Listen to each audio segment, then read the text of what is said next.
कि हम लोग राजीव गांधी गवर्नमेंट हॉस्पिटल में हैं और हर अस्पताल के अंदर एक दवा बेचने की दुकान बना दी गई है, क्योंकि अस्पतालों के अंदर अब दवाइयाँ मिलनी बंद हो गई हैं, कम हो गई हैं।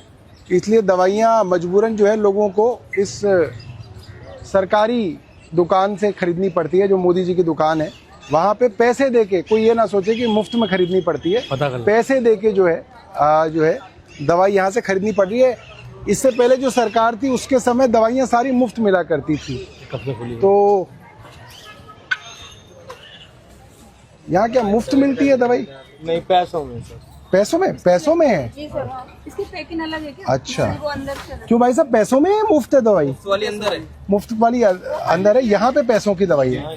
तो यहाँ पे पैसों की दवाई मिलती है। एक समय था जब दवाइयाँ मुफ्त मिला करती थी, चाहे वो कितनी महंगी दवाई हो। अब क्योंकि दवाइयाँ नहीं मिल रही हैं और इनको मालूम था हम दवाइयाँ नहीं देंगे, इसलिए जानबूझ के हर अस्पताल में मोदी जी के नाम की दुकान खोल दी गई है ताकि दवाइयाँ बेची जाएं। आप सोचिए, वही सरकार जिसके पास दवाइयाँ इस दुकान में मौजूद हैं, वही सरकार, वो सरकार कह रही है कि नहीं हम अस्पताल में मुफ्त दवाई नहीं देंगे, हम मोदी की दुकान से उस दवाई को बेचेंगे। आप सोचिए कितनी अजीब बात है। वही सरकार है, भारतीय जनता पार्टी की दिल्ली सरकार है, भारतीय जनता पार्टी की केंद्र सरकार है। सरकार के पास दवाई मौजूद है, अंदर भरा पड़ा है दवाइयों का सामान, मगर जहां पे मुफ्त दवा देनी है अस्पताल के अंदर, वहां दवाई नहीं दी जा रही। कहा जा रहा कि भाई बाहर जाओ और मोदी जी की दुकान से खरीदो।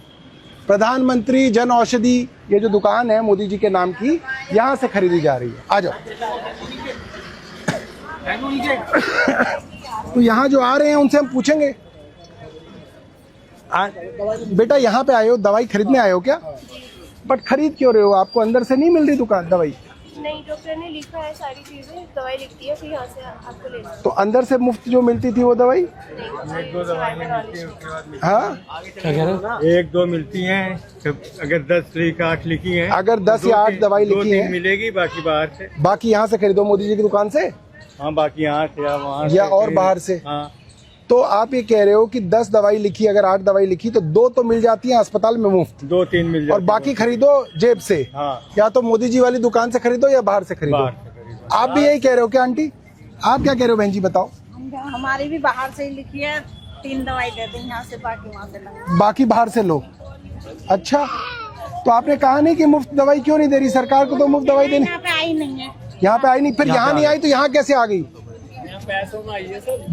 देखो कितनी मजेदार बात है। सरकारी तंत्र देखिए कि वो दवा जो मुफ्त की दवा मिलनी चाहिए वो अस्पताल में नहीं आई है, मगर प्रधानमंत्री की दुकान में आ गई है, वहां से मोल खरीद लो, वो मौजूद है। और पूरा का पूरा देखिए आप, पूरी की पूरी दवाइयाँ जो हैं पूरी भरी पड़ी हैं। ऐसा नहीं है कि कोई कमी है दवाइयों की, हर तरीके से दवा मौजूद है। और मैं आपको बताऊं कि ये दुकानें क्यों बनाई गई थी, मैं आपको ये भी बता दूं एक स्वास्थ्य मंत्री होने के नाते। ये दवा की दुकानें इसलिए बनाई गई थी कि अगर अस्पताल में दवा मौजूद ना हो तो मुफ्त की दवा इनसे खरीदे अस्पताल, और अंदर दे, और अंदर वो दवाइयां मुफ्त दी जाएं। इसके लिए ये हाईकोर्ट के अंदर ये बात तय हुई थी, तब मैं स्वास्थ्य मंत्री था, कि अगर अस्पताल में दवाई नहीं मौजूद तो अस्पताल इस दुकान से दवाई खरीदेगा, अस्पताल खरीदेगा, सरकार खरीदेगी, और सरकार वो दवा मुफ्त में अस्पताल में देगी। और हो क्या रहा है? हो ये रहा है कि अस्पताल दवाई लिख रहा है, दे नहीं रहा है, और कह रहा है जाओ बाहर मोदी की दुकान है उससे खरीद लो। तो दोस्तों, ये लूट खुल्लम खुल्ला देश की राजधानी राजीव गांधी अस्पताल, बड़ा अस्पताल था, अरविंद केजरीवाल जी के समय पे काफी नामी अस्पताल हुआ करता था, और धीरे धीरे जो आज जो है बर्बादी के कगार पे लाके इसको खड़ा कर दिया है।